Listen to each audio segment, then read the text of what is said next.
Bienvenue sur i24 News, c'est l'heure de votre journal du sport. Un quart d'heure de belles images et de performances au programme. Restez avec nous, on est parti.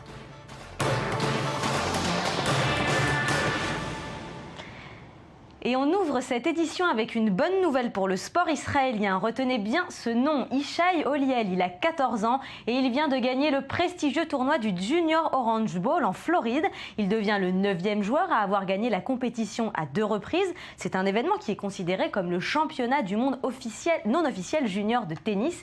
Ishai avait déjà été victorieux en 2012 dans la catégorie des moins de 12 ans. Cette année, il a vaincu le Taïwanais Chen Juiho. Une fierté pour Israël et un espoir pour le tennis israélien. Ishai ajoute son nom à la liste des légendes qui ont remporté le tournoi dans leur jeunesse. Pour le moment, il n'a que sa coupe de cheveux, mais il pourrait bien se comparer à Rafael Nadal un jour. En tout cas, c'est ce qu'on lui souhaite.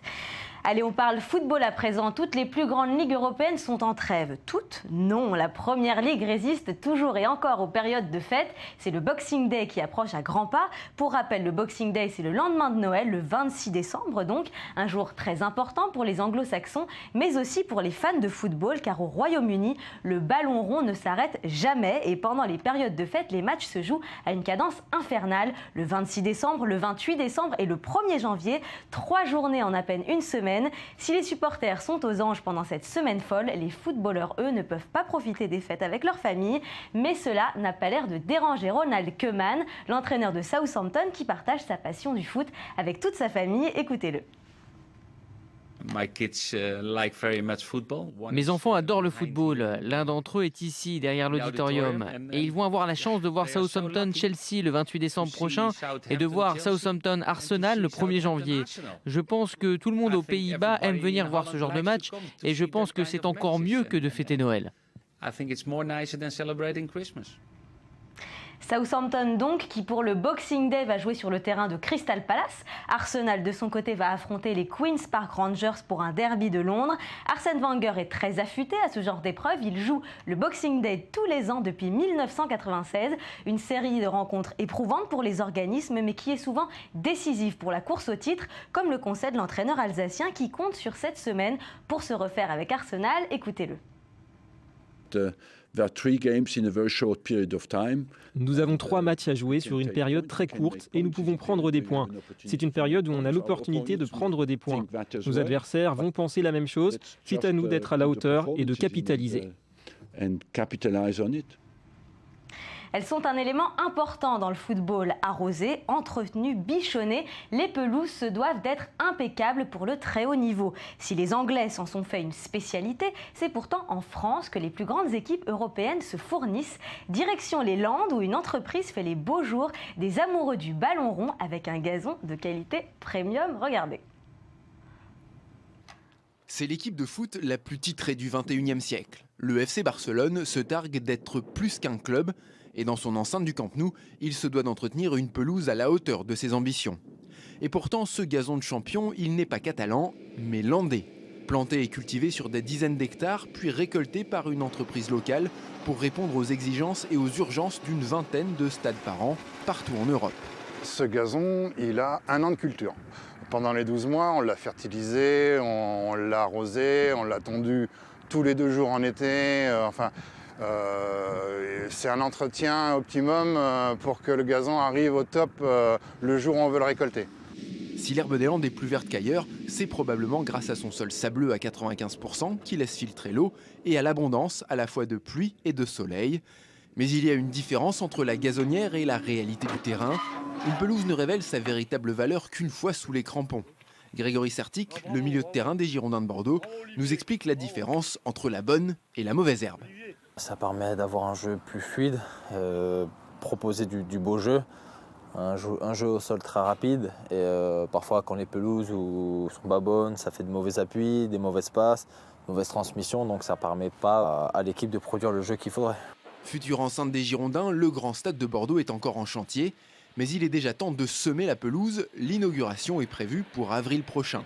Arnaud Dugast, le PDG de Cover Garden, est là en tant que consultant auprès d'un probable futur client. On est là pour apporter des solutions de secours à ce nouveau stade qui demain recevra beaucoup de matchs, beaucoup d'alternances de jeux, peut-être football, rugby, peut-être des concerts, etc.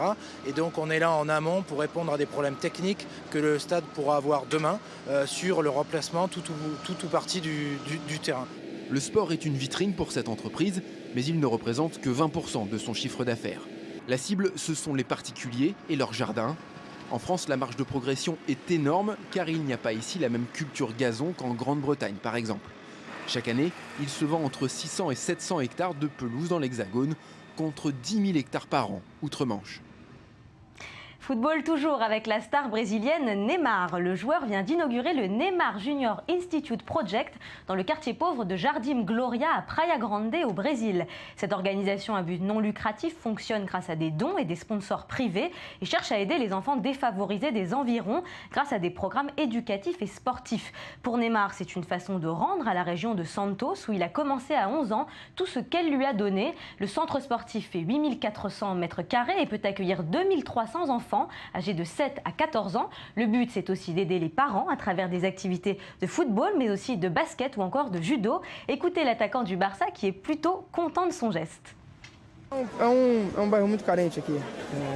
C'est un quartier très pauvre. Je vivais à 2 rues d'ici et je n'avais pas beaucoup de possibilités pour jouer.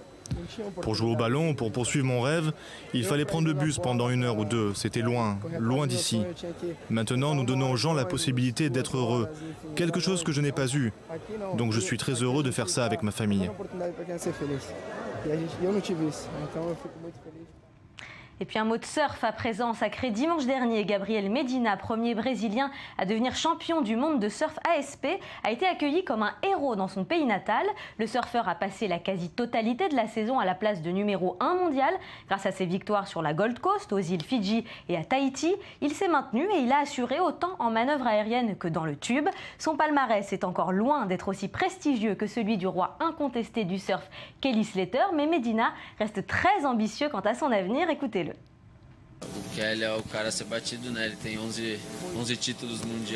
Kelly Slater, c'est l'homme à battre. Il a gagné 11 fois les championnats du monde. Je sais qu'il y a encore beaucoup de chemin à faire. Il y a Joel Parkinson, Mike Fanning, beaucoup de personnes avec 3 ou 4 titres. Mais bien sûr, le but, c'est de surpasser Kelly.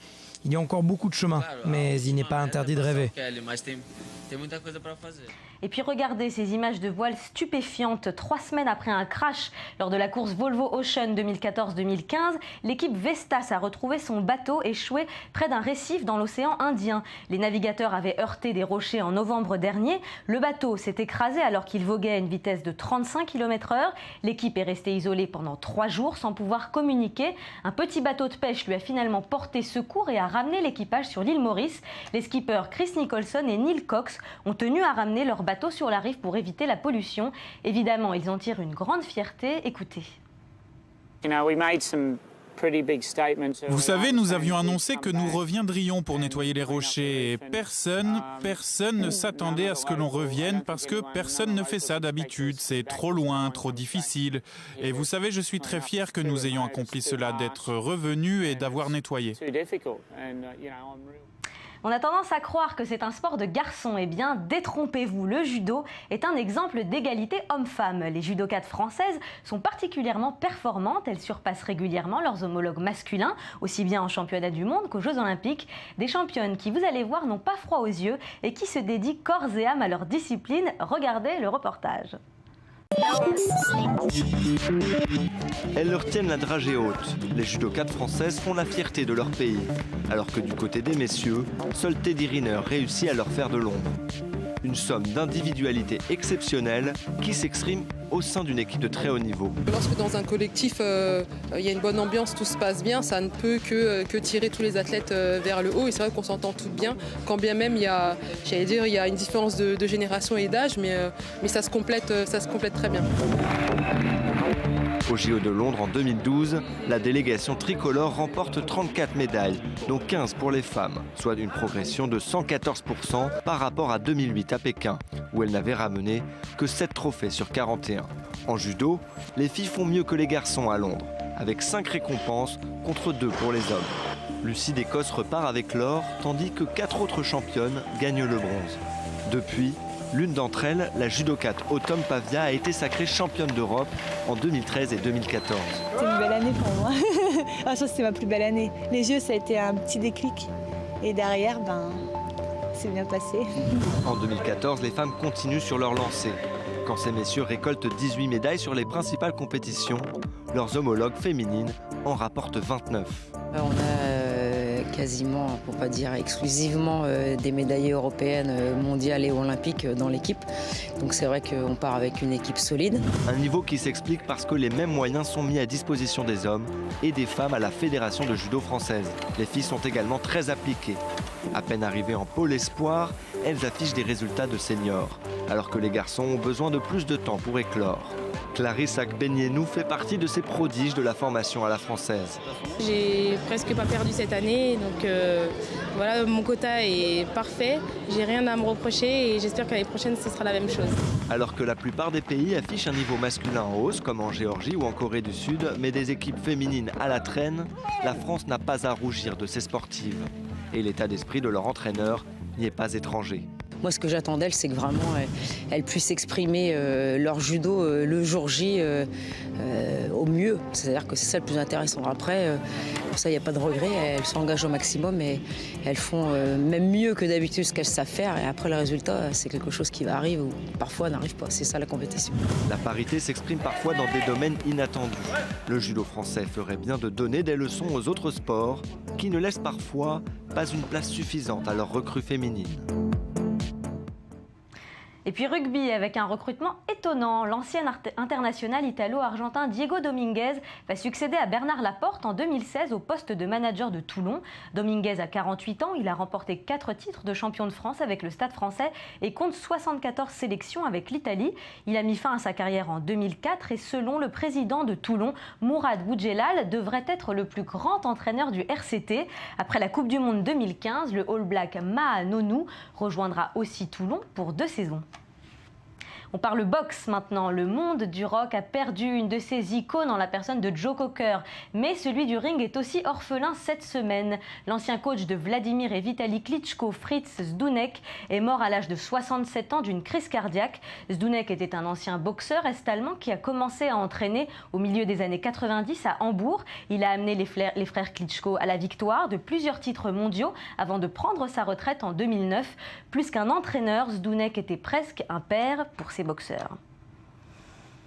Allez, on continue avec du basket. De retour en Arizona après un road trip très positif sur la côte Est, les Phoenix Suns poursuivent leur bonne série en dominant les Dallas Mavericks mardi soir sur le score de 124 à 115. Ils décrochent ici leur 16e succès. Cette victoire conforte du même coup leur 8e place au sein de la conférence Ouest, tandis que les Mavs glissent au classement avec une 2e défaite en 3 matchs depuis l'arrivée de Rajon Rondo. Les Suns ont pu compter sur leur duo magique. Goran Dragic termine avec 25 points, 3 rebonds et 4 passes décisives, alors qu'Eric Bledsoe réalise le 2e triple-double de sa carrière avec 16 points, 10 rebonds et 11 passes décisives. À noter également les 232 points de Gerald Green.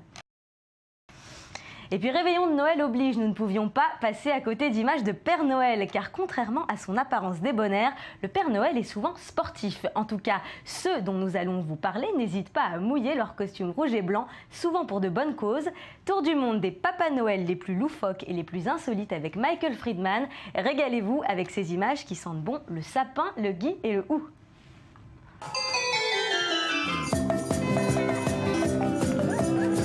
L'esprit de Noël est présent dans le monde entier, que ce soit à Moscou, dans le chapelet d'île des Keys, en Floride ou encore en Alaska et même à Sydney. Le Père Noël amène du bonheur partout où il va.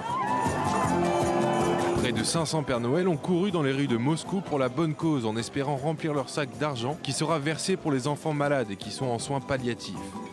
Les coureurs déguisés n'ont pas hésité à braver une météo extrême. Habillés de la tête aux pieds en rouge et blanc, les participants ont profité de l'épaisse barbe pour se protéger du froid. Les organisateurs de l'événement espèrent offrir un moment de bonheur aux enfants souffrant de graves maladies.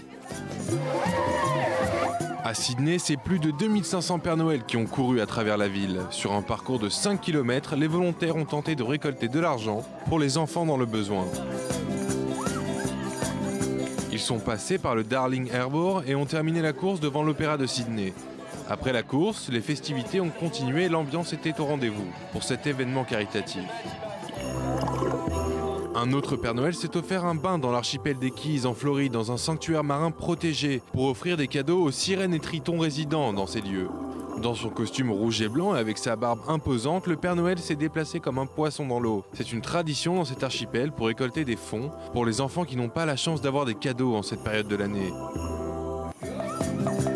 D'autres encore ont pris des mesures plus radicales en sautant dans des eaux gelées dans un lac d'Alaska. Tout le monde a joué le jeu et on a pu voir des elfes et des déguisements de Père Noël très divers. Les participants n'ont pas pu rester plus de quelques secondes dans cette eau glacée. Mais cet événement aura tout de même rapporté la belle somme de 347 000 $ pour les Jeux paralympiques d'Alaska.